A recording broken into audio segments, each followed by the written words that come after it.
everyone, and welcome to Kenya today.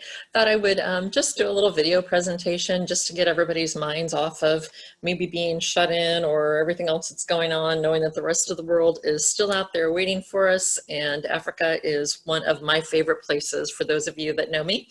I had the adventure last September with several of my clients to explore several areas of Africa, and one of those areas was Kenya, in Masai Mara area of Kenya, which turned out to be one of my favorite actually areas of Africa. It's just an amazing diverse concentration of wildlife. And it, as you know or may not know, Kenya is just famous for its big cats. And part of the reason of that is the wildebeest migration, which brings in hundreds of thousands of wildebeest, and they're birthing their calves, and it's just an amazing experience, and we had nothing short of amazing. So I thought I'd just do a little recap for you. And we're starting here with a picture of the airport at Masai Mara. This is truly, this right here is truly the airport. That is the size plane that you fly on, wherever it is that you're flying in from, typically out of Johannesburg possibly.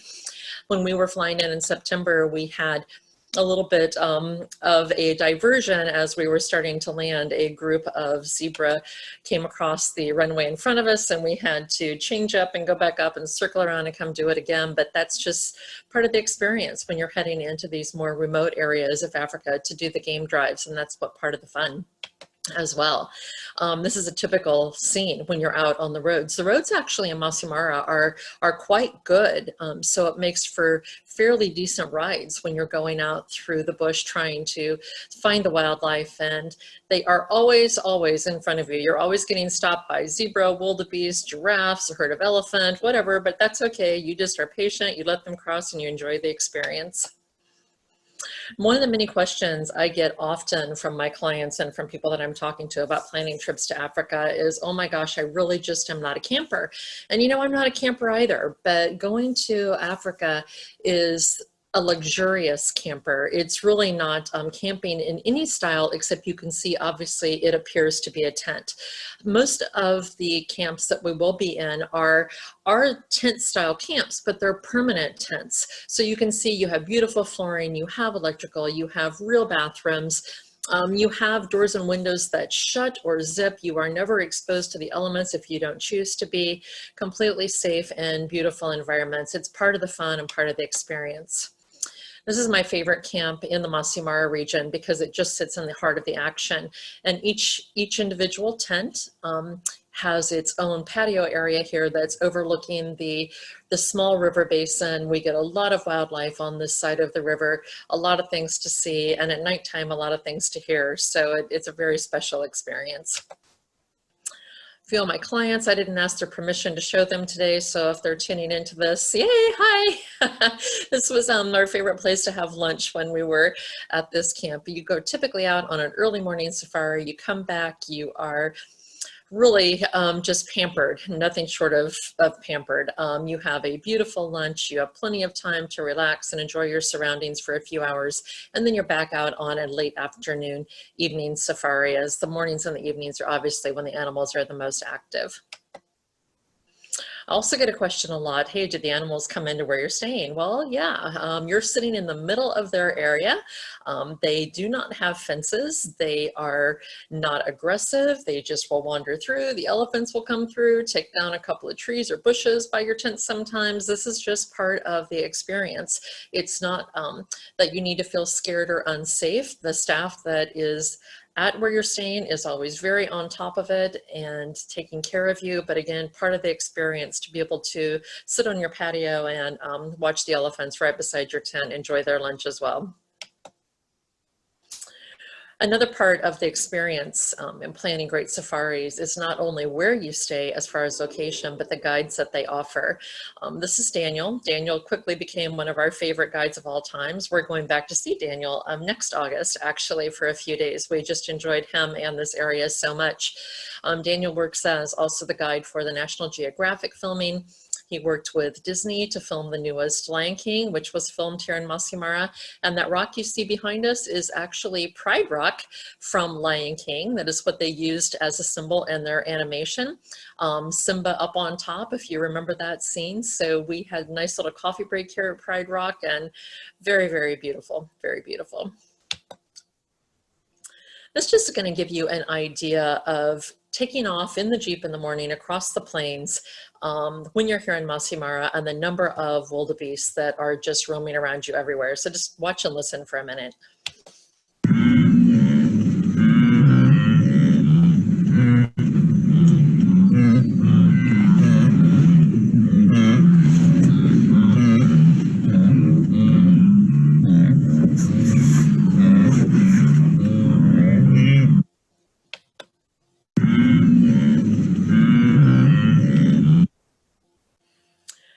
As you're journeying through, you never know what you're going to see when you are out on the plains. You can see a bunch of zebra in the background. This little family of giraffes were scoping out what their trees they were going to have for breakfast in the morning.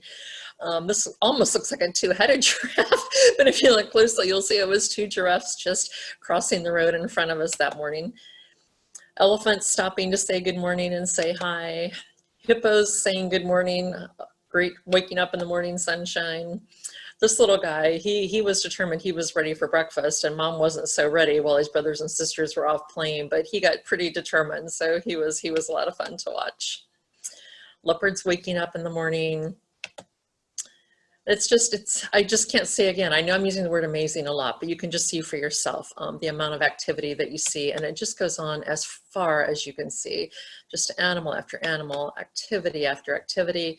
Birds are the colors of the bush. All of the animals are neutral colors for protection, but the birds that you see are just outstanding.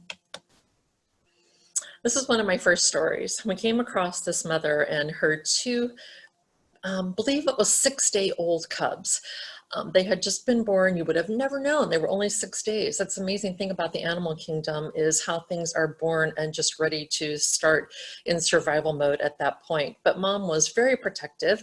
We had one who was just almost in his terrible twos, even though he was 6 days old, just very adventurous, very curious. And the other one was a little bit more timid. We came across Mom here trying to corral them.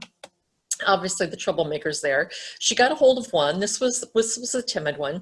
She got it back up on the rocks, and once she got it on the rocks, it didn't move. It was afraid to climb back down. But you know, this little guy, his curiosity was just getting the best of him, and he came closer. He came underneath our Jeep. Look at his little fat belly. Oh my gosh. He wanted to meet us. He wanted to understand who we were. Everybody sat quietly. Of course, you're never there to disturb the animals in their natural habitat. You're just there to watch, and that's exactly what we did as this whole scene unfolded in front of us. So as they got back on the rocks and she got him back up there with her, he had climbed over to the backside of the rocks where we were as we had driven around. He came to find us. So the next thing we know, here she comes. She's trying to find him because, of course, now he's missing again. She's always got to keep her eye on him. And then she comes down to him just to say, you know, I love you. I'm trying to take care of you. He says, it's okay, Mom. You know, I'm okay. I'm here. And then shortly, she had them both all snuggled together on the back side of the rocks, and they were ready to take a nap and settle in for the morning, and we left them to be. But the mother stories are just amazing to watch. I cannot tell you what we see when it comes to mothers. And mothers and babies are the highlight for me when I travel to Africa. Many people like to see the big five.